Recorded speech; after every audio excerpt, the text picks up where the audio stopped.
Blue Jackets are in Long Island tonight to see if they can recoup their losses after a disappointing effort on Tuesday. I've got Gil Martin of Locked On Islanders here to talk to me about it and to preview tonight's game. That's all coming up today on Locked On Blue Jackets. Locked On Blue Jackets, your daily podcast on the Columbus Blue Jackets, part of the Locked On Podcast Network. Your team every day.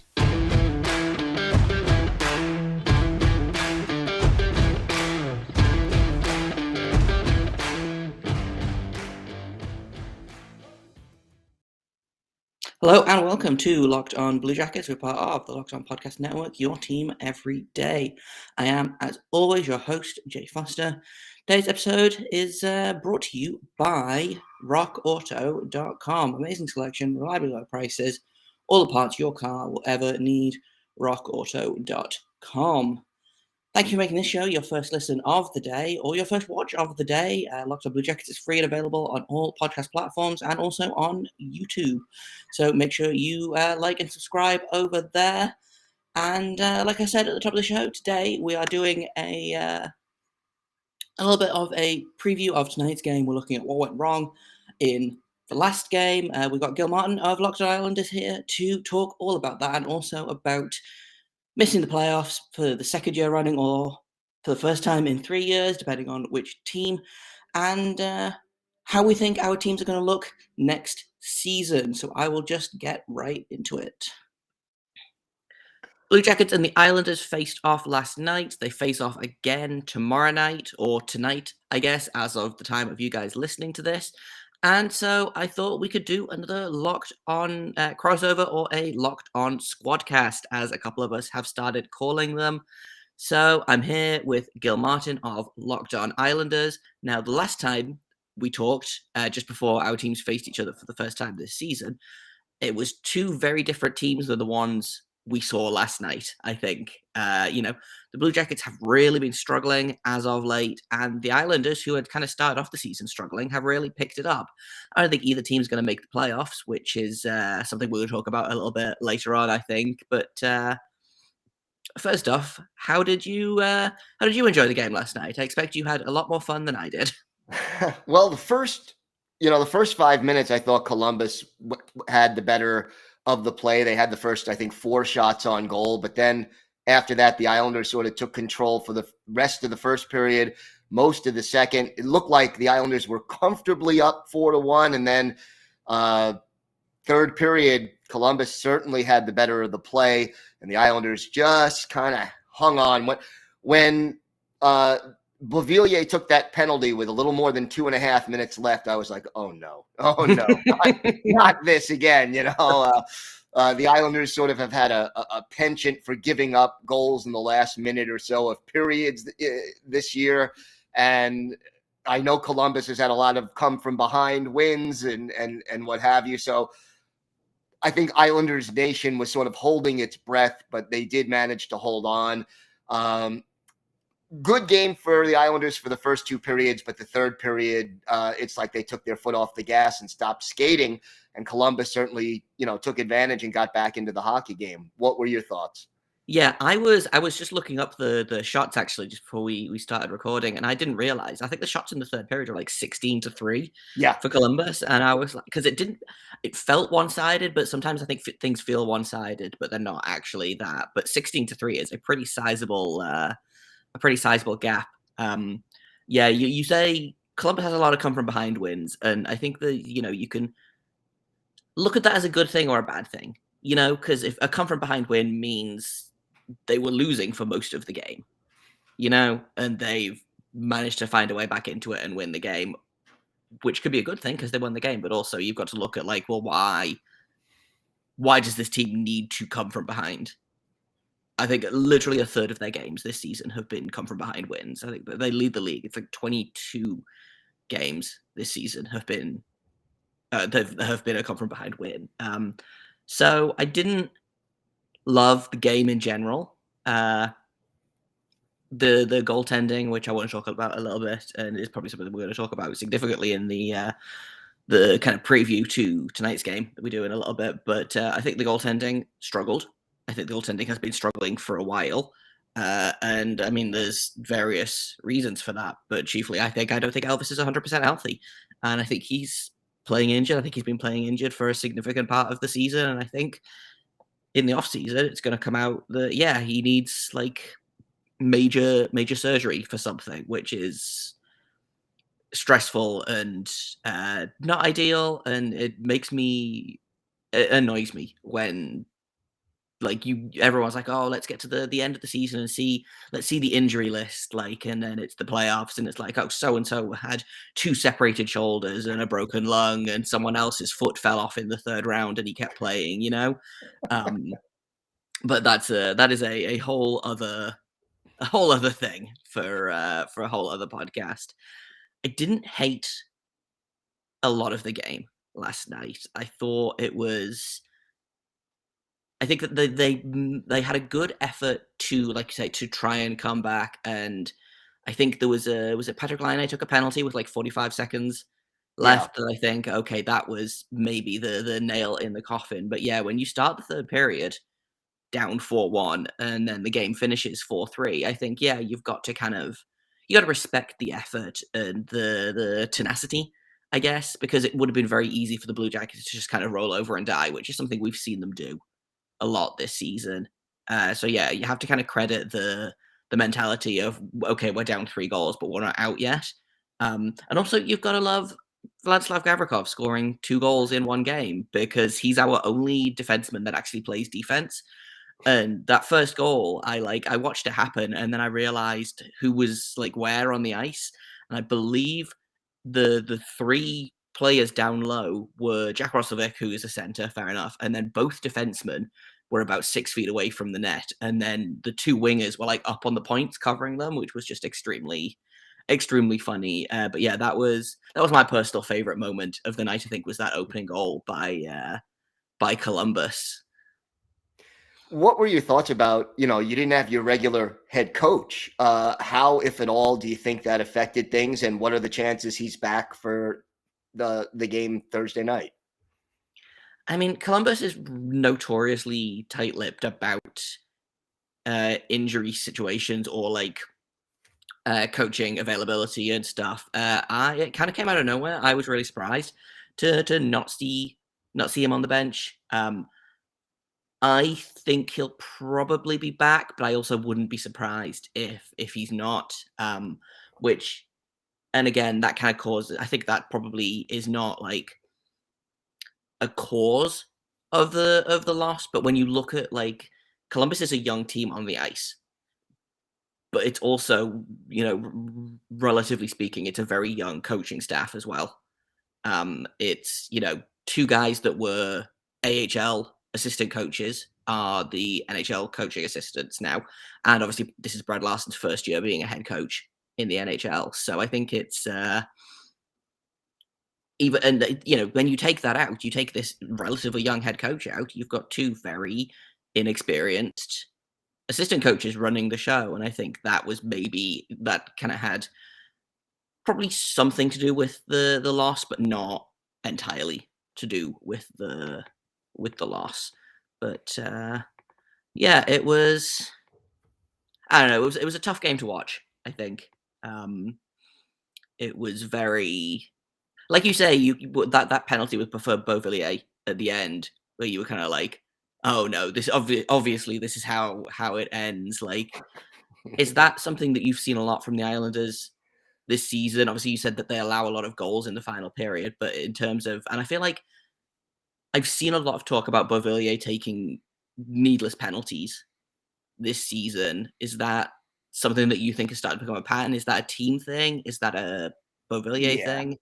They've given up. The Islanders have given up a lot of goals in the last minute and a half of periods all season. And it's a momentum killer a lot of the time, especially if it happens, you're playing well in the first period, you were up 2-0 through 19 minutes, and then you give up a goal in the last minute of the period. The momentum shifts. They come out in the second period, and the other team has the momentum and sort of takes over the tone and the pace of the game, and you're on your heels to start the second. It has hurt this team a lot. And lately, Beauvillier a little bit, he's taken some foolish penalties, but the guy who was in the box a lot for the Islanders lately, and it happened again last night, Casey Cizikas. And on Twitter, it was like fans were saying to me, oh, Cizikas is back home. He's in the penalty box again, and that's unusual because, Casey Cizikas, yeah, he's on the fourth line, but he's not a dirty player. He usually is, physical but clean. And he's taken a lot of penalties in the last month, mostly because I think he stopped moving his feet. And all of a sudden, things that in the past would have been just a forecheck or a body check end up being a hook because he's not moving his feet, and they're, being very observant about hooking and that kind of a thing lately. So I don't know. They take a lot of foolish penalties and they give up those last minute goals, and it's a momentum killer. And it has hurt the Islanders over the course of the season. There's no question about that.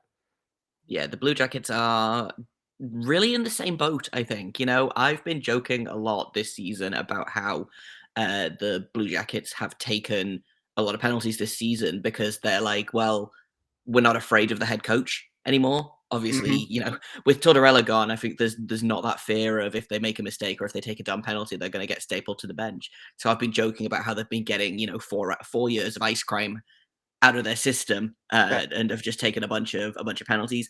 And the Blue Jackets also allow a lot of goals in the last minutes of periods, first minutes of periods and last minutes of periods. That's when the Blue Jackets love to allow goals. But these two teams seem really similar, like on a base level and also kind of an underlying level. Apart from, I think are the Islanders still the oldest team?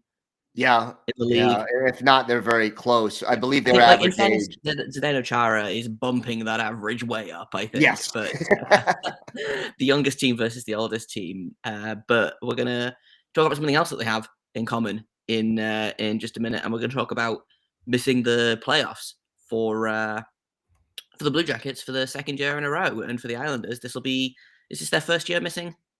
First year, they made it the last 3 years, so yeah. Yeah, so it'll be an early summer finish for both teams, and we're going to talk about that in just a minute. First, I've got to tell you about BetOnline, because after months of playing, college basketball has finally determined the top teams for the Final Four and will determine this year's national champion this coming week. And if you want to put some money on that, then betonline.net is the place to go for it. It is your number one source for all your betting needs and sport information, and from all the latest odds, contests, and player props. They remain the best spot for all of your latest sports developments. They've got podcasts, reviews for all of the leagues this season, and it's not just basketball. BetOnline is your continued source for all your sporting and wagering information needs, including live betting, your favorite Vegas casino games. They've got baseball, they've got basketball, they've got hockey, they've got UFC, they've got boxing. The Frozen Four is coming up if you pay attention to NCAA hockey. You can put money on that if you wanted to. Head to the website today or use your mobile device to learn more about the trends and action of all of those things, because BetOnline is where the game starts. So, I didn't think the Blue Jackets were going to make the playoffs this season. I don't think anyone did. The Islanders' play this season has been a little bit more of a surprise, I think. Maybe, I don't know if it's a surprise to people who are kind of more in touch with the team, but I have always seen the Islanders as the better of the two New York teams, and they seem to have kind of flipped this season. So where do you think the Islanders are in terms of getting back to the playoffs? Is this just a random down year? Like, I remember Tampa Bay had that 1 year where they missed the playoffs, I think in 2014 or 15, and then got a really good draft pick from it, and then have kind of, soared to the top of the league. Is that kind of your thinking where the Islanders are, or is it a case of, okay, this is kind of the start of, is this the beginning of the end, basically? I don't think something much less melodramatic, Yeah, no, I don't think it's quite the beginning of the end. There is still talent on this team. This was a rough season. A lot of weird things all happened at the same time, especially in November and early December. They started the season with a 13-game road trip because their new arena wasn't ready yet. Then they had COVID hit the team where they were -8 players. That's half your roster. They only had one of their top 6 defense. Excuse me. one of their top 6 defensemen available for like 5 or 6 games in a row in November. They went 0-8-3.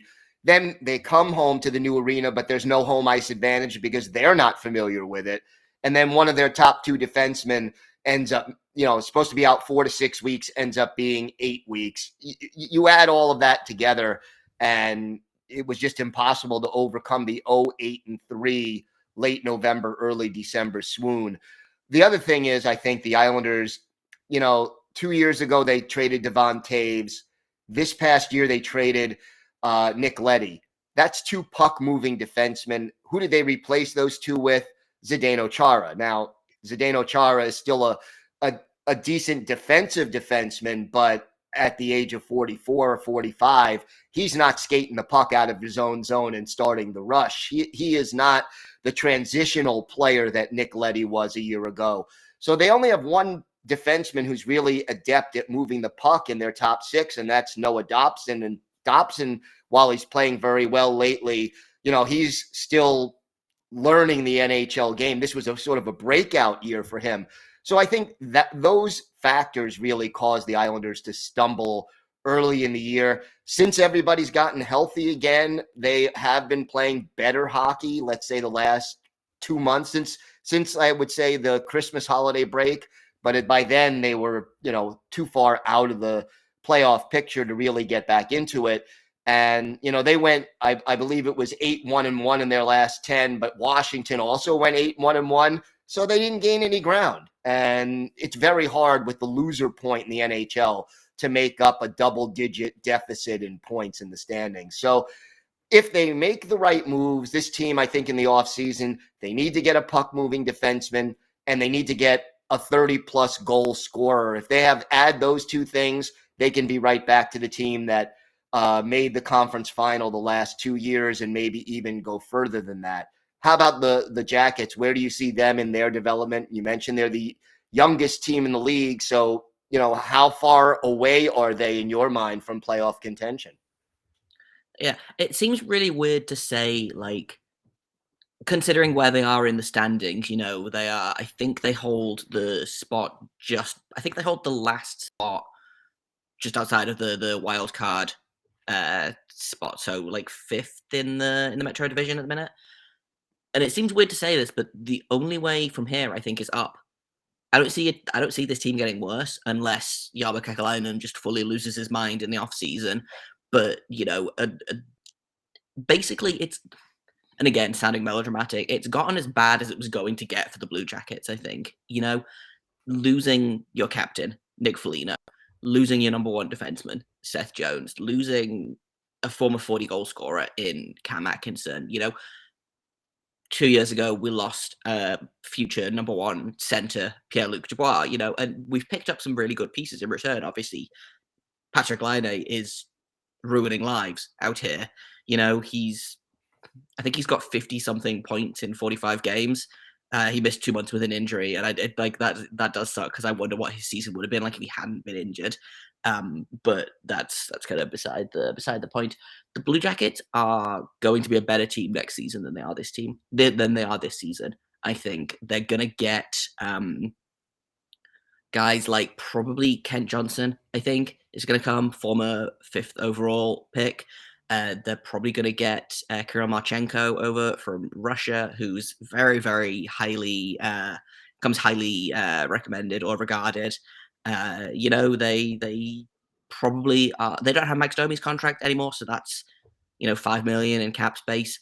I don't think they have any big contracts that they need to sign in the off season. There's really only there's Patrik Laine, but he's already making 7.5. So I imagine I would be surprised if he gets more than a couple of million a year raise, which is easy to fit into this cap situation as it is, So the Blue Jackets are doing all of the right things. They are trending in the right direction. It's just, it's very strange because I think they overachieved this season. I wasn't necessarily expecting them to be in the basement of the league with the Arizonas, but I would not at all have been surprised if they had challenged for that first overall pick. I mean, they're still in the running for that, I guess. But to wrap up my very long-winded and convoluted answer, the Blue Jackets. I don't necessarily know they make the playoffs next season, but I think they are better next season. I think if the goaltending can stay healthy, because that really has been the problem for the goalies, which I think we're going to talk about in a minute when we look at tonight's game. If we had been able to keep one of our goaltenders healthy for more than a month at a time this season, I think it probably the team's record would look a lot different. I don't think Korpisalo is here next season. I think Korpisalo goes in unrestricted free agency. So if we can find a reliable backup for Elvis that can play maybe 20, 30 games a season, give Elvis the bulk of the work, and Elvis can kind of find his groove that he had at the start of the season, then I think the Blue Jackets are in a really good place. Definitely an up and coming team. Are you concerned he's been overworked? I mean, especially lately, with the goaltending injuries and everything else that's been going on. Oh yeah, 100%.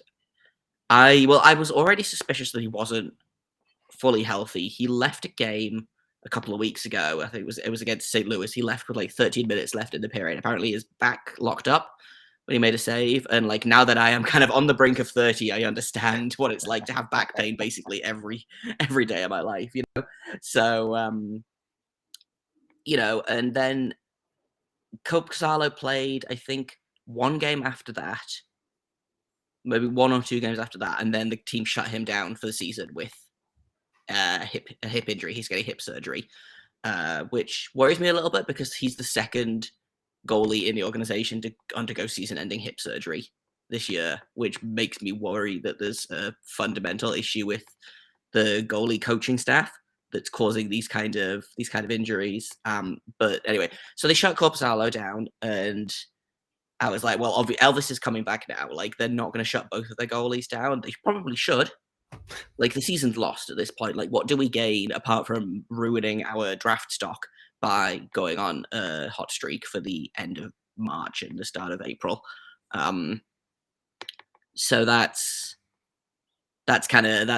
worrying and also annoying. And yeah, I do think Elvis is being overworked. I think we probably see him tonight. I wouldn't be surprised if he played tonight. I would like them to play Berube tonight because again, what have they got to lose? But the fact that they played Elvis in both halves of a back-to-back this past weekend, team lost both games, but like, and I get that he's your starting goaltender, but I don't understand this insistence on starting a guy who is not 100%, 2 games in the space of like 28 hours or whatever it is, when the playoffs are not on the line, you know?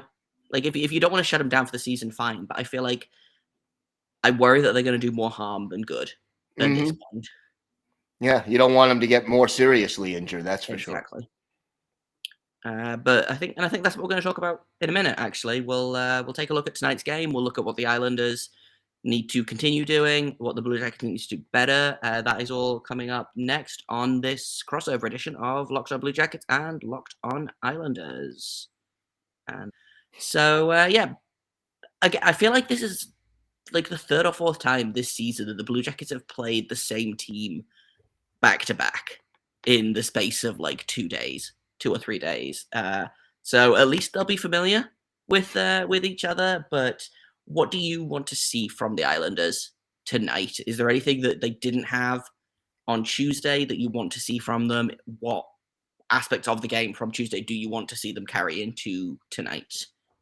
Well, I mean, the way they played in the first 2 periods was solid. And, we have some very hot players offensively right now in Brock Nelson and Anders Lee, especially. Those two have been really playing their best hockey, I would say, over the last 3 weeks or so. And that's something the Islanders need. One problem the Islanders have offensively, there aren't enough guys who like to shoot the puck on this team. Beauvillier, Barzal, these are, good offensive players, but they pass first. Josh Bailey, same thing. So finally getting Nelson and Lee healthy and shooting and scoring consistently has been a big plus for the Islanders. I want to see more of some of the younger players, your Kiefer Bellows, your Oliver Wahlstroms. I would like to see them get some more ice time because same as the Blue Jackets, the Islanders are not going to make the playoffs barring a real miracle at this point. Obviously, I'm assuming because it's not a back-to-back that Semyon Varlamov will be in goal unless Ilya Sorokin is miraculously healthy. They don't really want to play Corey Schneider, who was the backup last night. And more importantly, from an Islanders perspective, they can't let up like they did in the third period, where it looked like the Islanders were standing still and the Blue Jackets were skating circles around them. They can't be chasing the puck in their own zone for 15 minutes out of a 20-minute period. That is not a formula for success, especially when you've got, your Patrik Laines on the other side of the ice, taking those kind of shots with regularity. And so, those are some of the things they need to do differently, and got to cut down on the overall shots against. You can't allow 45 shots in a game and hope to win too many of them. You're really relying on your goalie too much. And, the Islanders often do allow shots on goal, but they tend to be from the perimeter or from further away. Last night, too many of them were from down low. So that's something that needs correcting as well. How about for you? What do you see the Blue Jackets needing to do differently? And what did you like that you want to carry over? I would like to see more of the third period. Honestly, I would like to see just a consistent 60 minutes together at this point. I think that's been the Blue Jackets' problem all season, has been they've had periods, or even they've had 2 periods, 2.5 periods, where it has been, oh, everything is clicking. This is what this team should be doing. And then they've got, a period they fall apart, like against the Penguins earlier last week. They played a really good first and third periods, and then in the second period they allowed 4 goals. So, if they could just put together 3 good periods at once, I think I would be happy with that at this point. Consistency is key. I would like to see, again, we've talked about this, I want the goaltending to be better, but I don't really know how that's possible at the minute because, we've talked about, Elvis is clearly not 100%. So I think it's unfair to point at him and say this is the reason the team is losing. He has to be better, because I think it's going to come out in the offseason that he has some kind of debilitating back thing that is that was, hindering him all season. So maybe they start Berube. Berube had tremendous success earlier in the year when they were forced to play him, when both goalies were ill. He went, I think, 3-1 in his 4 games and had a save percent. I think he had a save percentage of like .930 in those games. So maybe we see Berube and he does another kind of magical performance like he did earlier in the season, but I don't think that's worth betting on. So I guess maybe, goaltending I would like to be better. Less playing, how do I want to phrase this? So they had 45 shots on goal and 3 of them went in. Obviously that's partially due to impressive goaltending from the Islanders, but you've got to be scoring more than that. And it's you've got Patrik Laine he's been on fire, and it's so frustrating again to see him pass the puck. And there was a really good post-game quote from him about the first Gavrikov goal, where someone asked if he was shooting that puck for the rebound, and he was like, "No, I don't shoot for rebounds. I shoot to score." And that's exactly what. So it's Patrik Laine I think he's slowed down in terms of scoring goals. He's been racking up assists pretty frequently over the past couple of weeks. If he can turn his goal scoring back on, then I think it's a completely different team when Patrik Laine is scoring goals. I would love to see Oliver Bjorkstrand play exactly the same game as he did on Tuesday tonight, because again, I feel like he is, and I've been banging this drum for 3 years now, he's one of the most underrated forwards in this league, I think. No one talks about him. and then you look and he's got 25 goals this season. Like that is a hard thing to do in this league, and he does it basically without any help. So, I would like to see him have a really good game again. I thought he was one of the bright spots in Tuesday's game. But apart from that, I think maybe just don't go down 4-1. Like, I know they almost pulled off the comeback, but I would like the Blue Jackets to win a game where they did not have to come from behind. Little details, right? Yeah. Exactly. Should be a good one tonight. Should be a good one tonight. Yeah, I'm looking forward to it. Hopefully, like I say, hopefully it is more fun for me than Tuesday's game was. Before we finish up, I am going to ask you, because I feel like I asked you this last time, and neither of us got it right. Final score and game-winning goal scorer. What is your prediction? I'll go with Islanders 3, Blue Jackets 2, and I'll go with Anders Lee for the game winner. How about you? I'm going to say, I think the Blue Jackets bounce back. I'm going to say 4-2 Blue Jackets, but I think there's an empty netter in there, so basically 3-2. And I think game-winning goal scorer, let's have fun. Let's go with Cole Sillinger for the game winner. But that is all from us. If Blue Jackets fans want to catch up on the Islanders, check in on that team before tonight's game, where can they find you and your show? Well, it's Locked On Islanders, wherever you get podcasts. And then you could follow the show on Twitter at Locked On Isles, and you could follow me on Twitter at Ice Wars NYR VSNYI. How about you? I cannot in good conscience recommend paying attention to the Blue Jackets at this point in the season, but if you would like to, you can find me over at _Jacob Foster, JAKOB FORSTER. If you're watching on YouTube, then it is down at the bottom here, if you would like to know how to spell it, because my name is a nightmare to spell. You can find Locked On Blue Jackets, wherever you get Locked On Islanders. We are at LO_Blue Jackets on Twitter. Before we finish off, thank you for making us your first listen of the day. We really appreciate it. Whether you are a first-time listener or a regular listener, Locked On Blue Jackets and Locked On Islanders is free and available on all podcast platforms and also on YouTube. And until tomorrow, make sure you stay locked on.